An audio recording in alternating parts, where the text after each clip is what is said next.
Venez à moi, vous qui peinez, vous qui ployez sous le fardeau, et moi je vous soulagerai.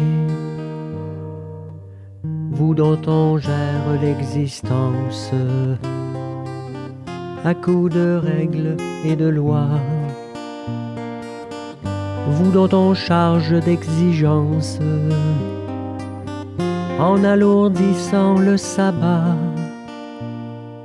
Venez à moi, vous qui peinez, vous qui ployez sous le fardeau, et moi je vous soulagerai. Trouvez repos dans ma parole, en ne le cherchant plus ailleurs, et mettez-vous à mon école. Je suis doué, humble de cœur. Venez à moi, vous qui peinez, vous qui ployez sous le fardeau, et moi je vous soulagerai.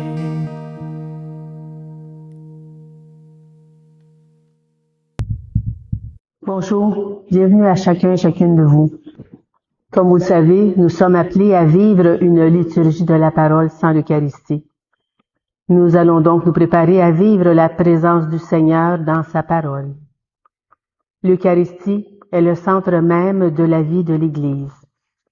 La liturgie de la parole sans l'Eucharistie soutient la volonté des fidèles de faire Église en demeurant des communautés vivantes. Qu'elle entretienne et développe le goût de la Sainte Écriture, qu'elle avive le désir de l'Eucharistie, ce mystère qui réalise l'unité de la foi autour de l'unique pasteur, le Christ ressuscité. Nous aurons distribution de la communion avec des hosties déjà consacrées qui sont dans le tabernacle. Nous utilisons les prions en Église pour les prières et les lectures, mais la liturgie eucharistique est remplacée par une prière de louange. Levons-nous et accueillons le livre de la parole en écoutant ce chant.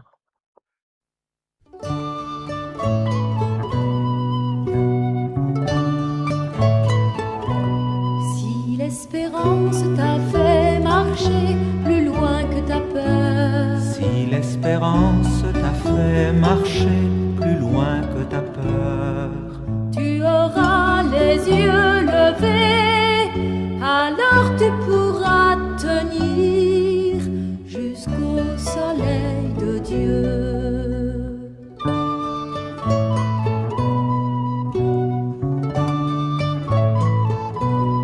Si la colère t'a fait crier justice pour tous, si la colère t'a fait crier justice pour tous, tu auras le cœur blessé, alors tu pourras lutter avec les opprimés.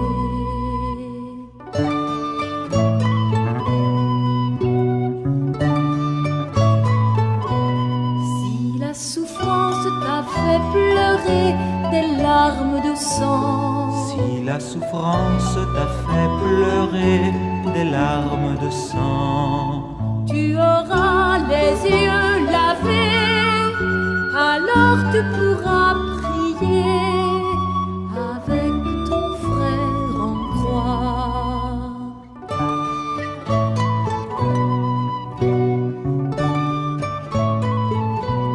Si la faiblesse t'a fait tomber au bord du chemin, si la faiblesse t'a fait tomber au bord du chemin, tu sauras ouvrir les bras, alors tu pourras danser au rythme du pardon.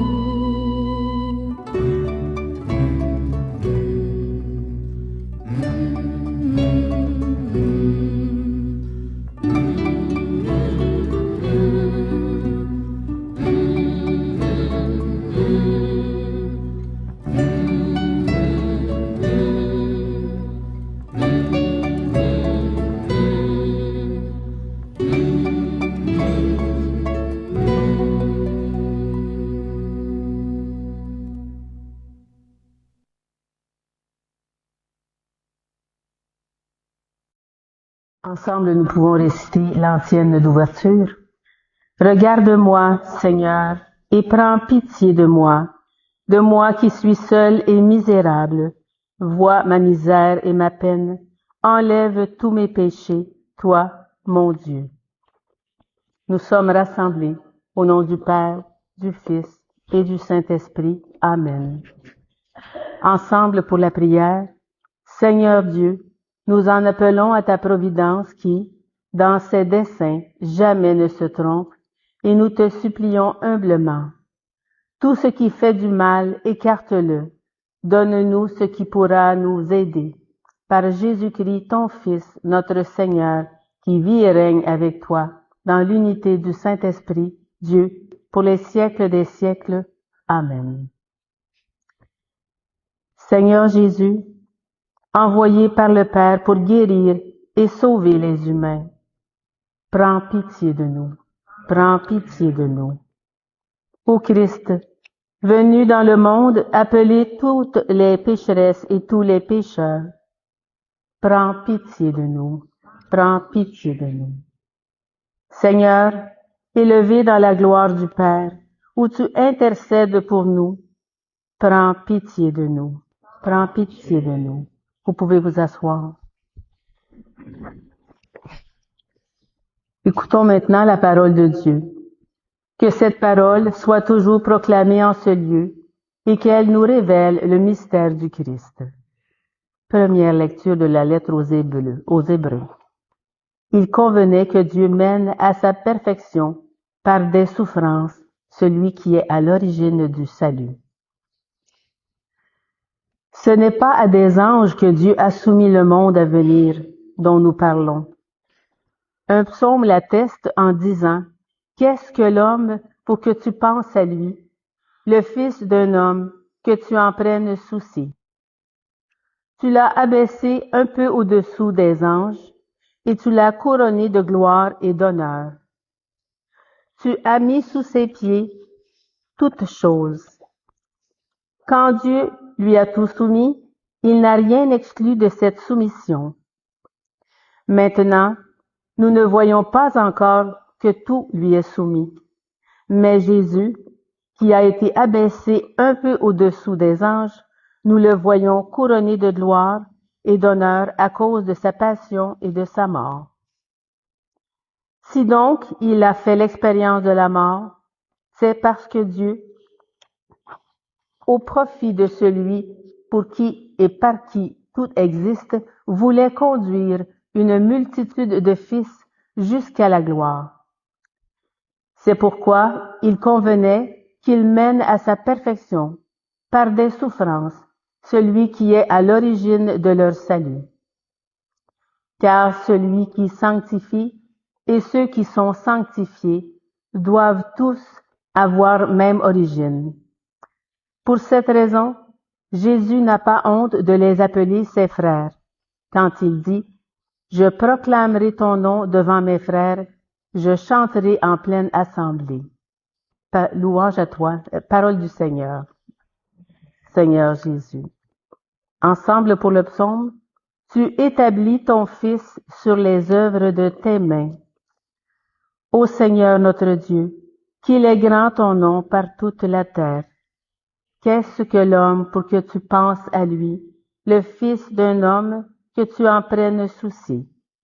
Tu établis ton Fils sur les œuvres de tes mains.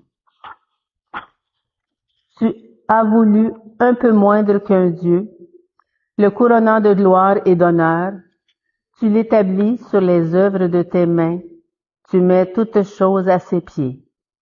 Tu établis ton Fils sur les œuvres de tes mains. Les troupeaux de bœufs et de brebis, et même les bêtes sauvages, les oiseaux du ciel et les poissons de la mer, tout va son chemin dans les eaux. Tu établis ton Fils sur les œuvres de tes mains. Alléluia, Alléluia, Alléluia, Alléluia. Accueillez la parole de Dieu pour ce qu'elle est vraiment. Non pas une parole d'homme, mais la parole de Dieu. Alléluia, Alléluia, Alléluia, Alléluia.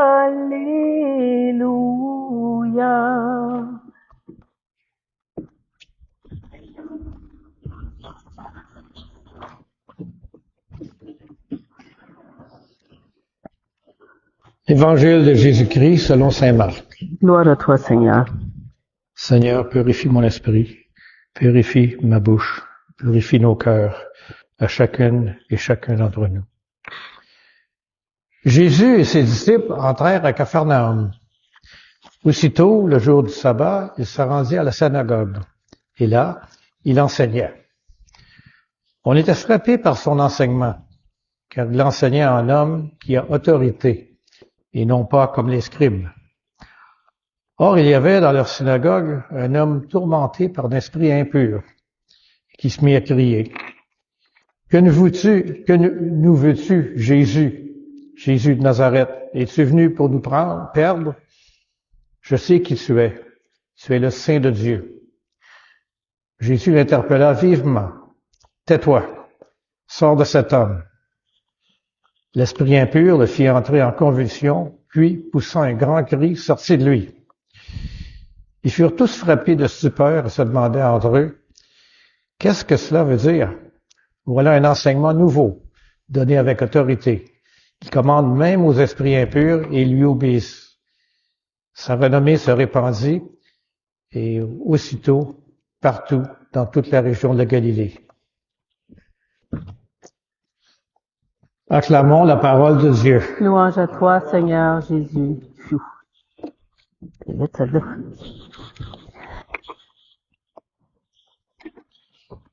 Aujourd'hui, nous nous penchons sur une série de lectures bibliques qui, bien que provenant des divers livres et contextes, nous délivre un message cohérent et puissant sur la compassion divine, la quête du salut et notre rôle dans le grand dessein de Dieu pour l'humanité.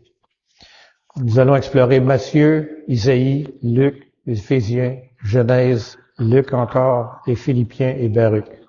Ça fait beaucoup de monde. Commençons par Matthieu.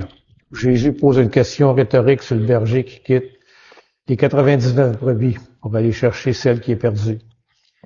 À ce passage, ça nous rappelle l'amour indéfectible de Dieu, prêt à tout pour amener chaque âme égarée. Il n'est pas seulement question d'une compassion passive, mais d'une initiative active de Dieu pour sauver. Et ce thème de la consolation divine, ça résonne aussi dans Isaïe, où on entend une déclaration réconfortante. « Consolez, consolez mon peuple, dit votre Dieu. » Ici, la promesse de Dieu à Israël n'est pas seulement le rétablissement, mais un salut qui réconforte. Un retour à leur véritable identité de peuple choisi. Et dans Luc, l'annonce de l'ange Gabriel à Marie représente l'ultime geste de la poursuite divine, l'incarnation du Christ. Marie, par son oui, devient le canal du salut. La grâce qui lui est accordée reflète celle que nous lisons dans Éphésiens, où Paul médite sur la bénédiction spirituelle en Christ, choisissant et prédestinant chacun à être saint et irréprochable. Il s'agit de la même intention divine que celle qui s'exprime dans la Genèse, immédiatement après la chute. Mais dans le jugement, Dieu plante la graine de la rédemption, promettant qu'une descendance viendra écraser la tête du serpent. L'appel de Jean-Baptiste dans Luc de planir le chemin du Seigneur, c'est un appel à la repentance et à la préparation. Jean redit les promesses d'Isaïe, indiquant que cette préparation exige un changement de cœur et de perspective. Et dans les Philippiens, Paul prie pour que l'amour des Philippiens grandisse de plus en plus en connaissance et en pleine intelligence, soulignant que notre coopération avec le plan divin, c'est essentiel à notre croissance spirituelle. Et finalement, dans Baruch, nous voyons une prophétie du retour glorieux du peuple de Dieu, vêtu de la justice et de la gloire venant de Dieu. C'est une vision de l'avenir où toutes les promesses de consolation annoncées par les prophètes est rendues possibles par le Christ vont se réaliser pleinement. Alors, quelles leçons devrions-nous retenir pour cette semaine? Reconnaissons premièrement que Dieu nous poursuit avec amour, même lorsque nous nous égarons. Il nous cherche activement et désire nous restaurer. Alors, pouvons-nous ouvrir nos cœurs à cet amour infini et permettre à Dieu de nous retrouver là où nous sommes? C'est la première question. Deuxièmement, comme Marie, soyons prêts à dire oui aux appels de Dieu. Ces appels peuvent être des invitations à servir, à aimer et à nous réconcilier avec autrui. Troisièmement, Jean-Baptiste nous exhorte à préparer la voie pour le Seigneur, ce qui implique de nous examiner et de transformer nos vies en alignement avec l'Évangile. Tenons fermement à l'espoir que Dieu accomplira ses promesses. Le temps d'attente peut être long, mais l'accomplissement de ses promesses, c'est certain. Cinquièmement, prions pour que notre amour se multiplie en connaissance et discernement, permettant à nos actions de refléter pleinement la gloire de Dieu en nous et à travers nous. Que la parole de Dieu, riche de signification et d'encouragement, continue de guider nos vies cette semaine, toujours, alors que nous cherchons à refléter sa lumière et son amour dans le monde. Gloire au Père, au Fils et au Saint-Esprit. Amen. Prenons un temps de silence pour laisser la réflexion que je viens de lire et aussi la parole de Dieu qu'on vient d'entendre faire écho dans nos vies personnelles.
La prière de louange que nous allons entendre n'est pas dans le prion.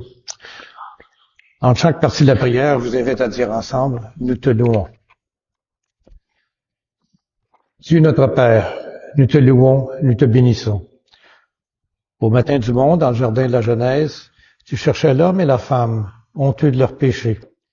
Et déjà, ton cœur inventait la promesse qui allait semencer l'espérance d'un amour plus fort que tout péché et toute mort. Nous te louons. Dieu de tendresse et de pardon, tu as visité ton peuple. Tout au long de son histoire, tu ne l'as pas abandonné à sa perte. Tu as entendu le cri de sa peine et tu l'as délivré de ses esclavages. Tu l'appelles sans cesse pour lui prodiguer tendresse et amour. Nous te louons. Dieu, riche d'amour, ce n'est pas assez pour ton cœur de père que ce peuple élu. Tu as voulu prodiguer à toute l'humanité la richesse de ton amour. Alors tu as visité ton peuple. Penché sur Marie, ta créature, tu attendais le oui de la foi qu'il associait à son œuvre de salut. Nous te louons. Dieu de tendresse, tu nous as visités en Jésus, ton Fils bien-aimé. Il est venu nous convier au banquet du royaume. Il est venu chez nous pour que nous renaissions à la vie. Il est venu nous redire ta tendresse et révéler ton visage de Père. Nous te louons. Dieu de vie, tu as relevé au matin de Pâques Jésus, ton Fils perdu dans la mort. Prince de la paix, il remet les péchés pour que tous les peuples chantent de joie tes merveilles. Nous te louons. Dieu de fidélité, tu visites encore ton peuple aujourd'hui. Tu rassembles en un seul corps, par la force de l'Esprit, tes enfants dispersés. Il manifeste ta tendresse aux plus pauvres et aux plus démunis, à ceux qui cherchent sans trouver, à ceux qui désespèrent, pour qu'un jour nous soyons tous réunis auprès de toi, Père, pour chanter notre allégresse avec Jésus, ton Fils, dans l'esprit d'amour. Nous te louons.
Unis dans le même esprit, nous pouvons chanter avec confiance cette prière que nous avons reçue du Sauveur. Notre Père qui es aux cieux, que ton nom soit sanctifié, que ton règne vienne, que ta volonté soit faite sur la terre comme au ciel.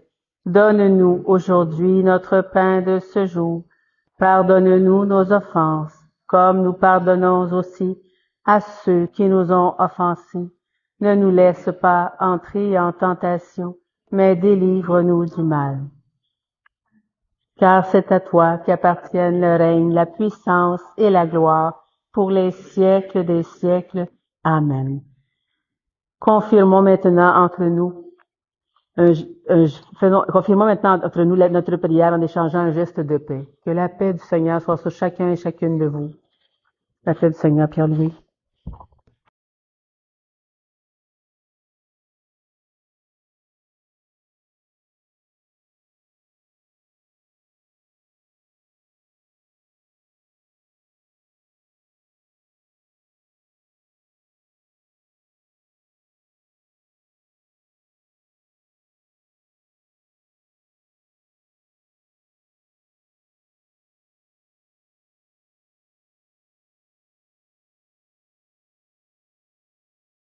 Après avoir reçu la parole de Dieu avec foi, partageons le corps du Christ.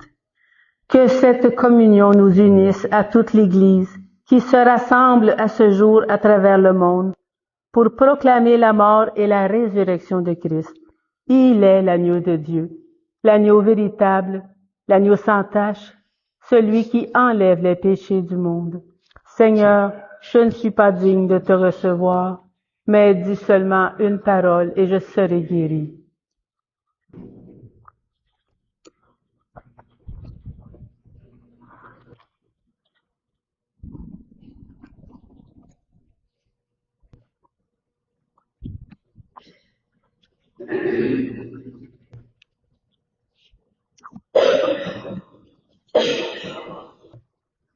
Ensemble pour l'antienne de communion, j'ai crié vers toi, Dieu qui m'a exaucé.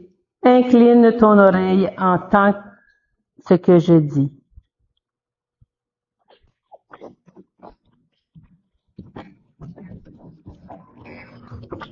Le corps du Christ Pierre-Louis. Amen.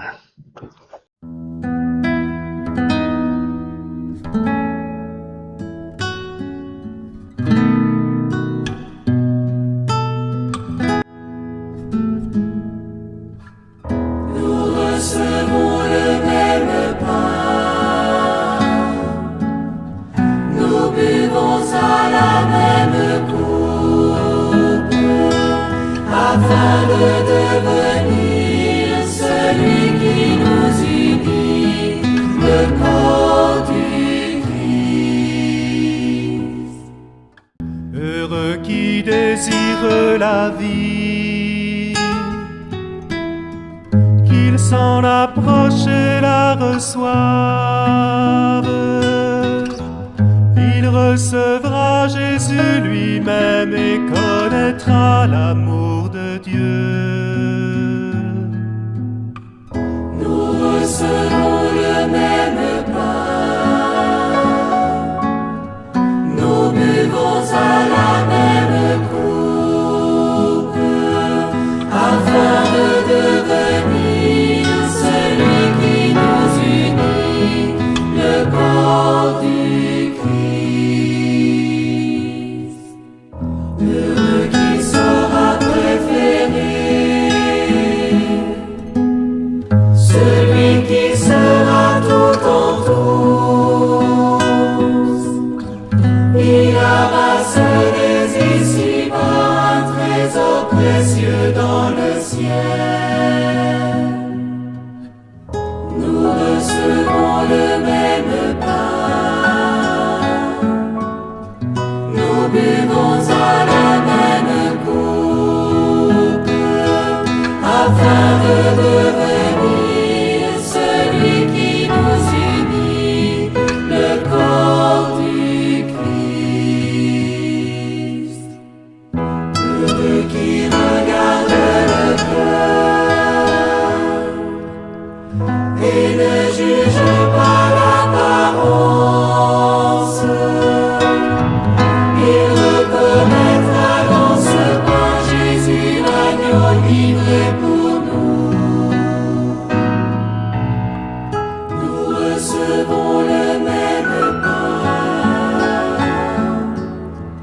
nous buvons à la même coupe, afin de devenir celui qui nous unit, le corps du Christ. Heureux celui que le Seigneur trouvera en train de veiller. À sa table il l'invitera et lui-même le servira. Nous recevons le même pain, nous buvons à la même coupe, afin de devenir celui qui nous unit, le corps du Christ.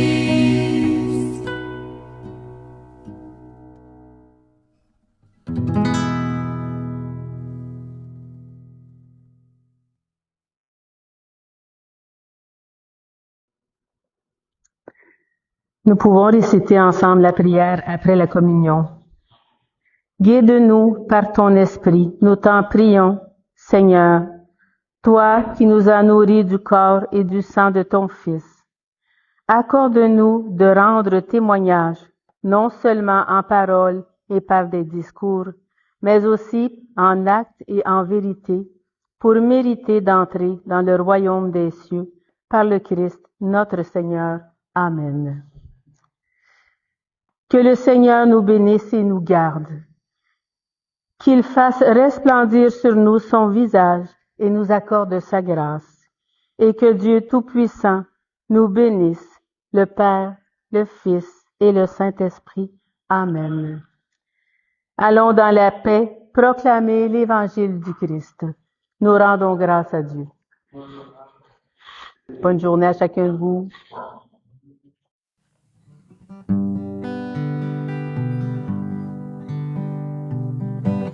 Va plus loin, va plus loin. Même si tu te crois arrivé, va plus loin, va plus loin. Le voyage est à peine commencé et la route est encore longue vers la fraternité et l'horizon de l'amitié. Viens, suis-moi, mon ami, n'aie pas peur, même si l'obscurité nous aveugle. Je suis là et je marche avec toi. Ensemble nous irons, l'espoir au fond du cœur. Car au bout de nos peurs et au bout de nos peines, il y a la lumière tout au bout du chemin. Va plus loin, va plus loin. Même si tu te crois arrivé, va plus loin, va plus loin. Le voyage est à peine commencé et la route est encore longue vers la fraternité et l'horizon de l'amitié. Je suis là, mon ami, près de toi, même si tu redoutes d'être seul. Je suis là et je marche avec toi. Je te donne la main pour aller sans faiblir. Et la joie dans le cœur, va, regarde plus loin. La lumière promise est au bout du chemin. Va plus loin, va plus loin.